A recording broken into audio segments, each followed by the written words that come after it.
Order. Question number 2 to Macindoe. Thank you, Mr Speaker. My question is to the Minister of Finance.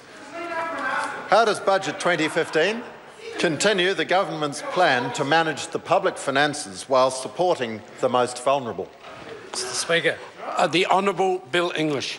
Mr Speaker, the government has continued its plan to be careful with spending, but to choose carefully where it allocates new spending. As a result of that, despite fiscal constraints, we've continued an ongoing program of supporting New Zealand families to get ahead. This has resulted in a number of changes from 1 April this year. Paid parental leave increased by 2 weeks to 16 weeks, and it will increase another 2 weeks next April. The adult minimum wage on the 1st of April increased to $14.75. New Zealand Super increased by another 2%. From 1 July this year, children under 13 will have access to free GP visits and free prescriptions. And from 1 April next year, the benefit rates for beneficiary families with children will go up by $25 a week. Supplementary question, Tim Macindoe. Thank you, Mr Speaker.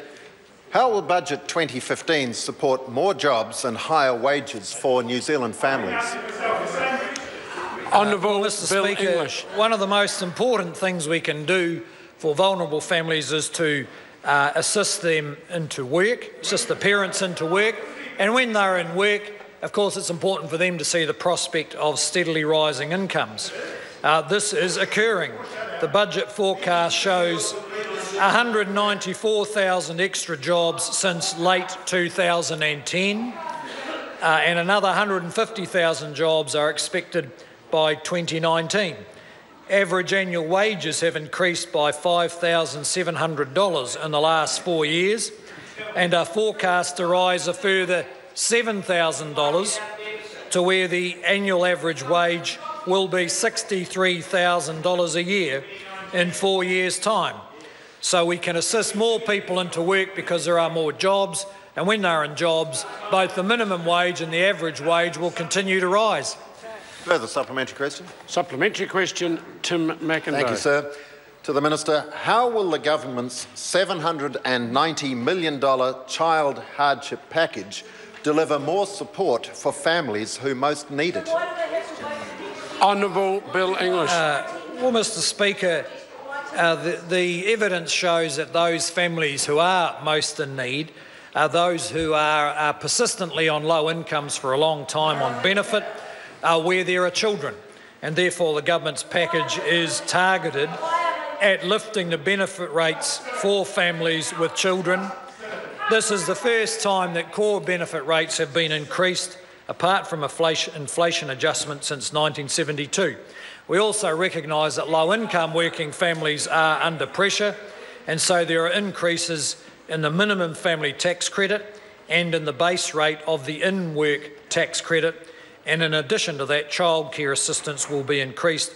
The package targets around 160,000 families with 300,000 children on incomes of less than $36,350 per year.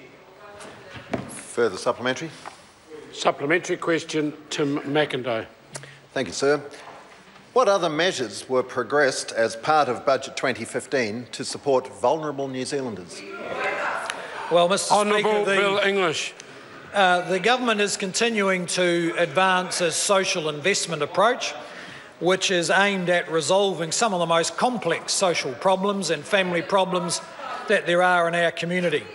Outside of the child hardship package, the budget also provides over $100 million for these further initiatives. And they are initiatives aimed at breaking the cycle that locks families into long-term dependency, and that's a cycle of drug and alcohol addiction, criminal offending, persistent low income, low educational achievement, and domestic violence. And this government is not afraid to try and address those issues directly, because in a sense it doesn't matter how much income those families have, they've got more serious long-term problems that need sustained support in order to resolve them. Question number 3, Andrew.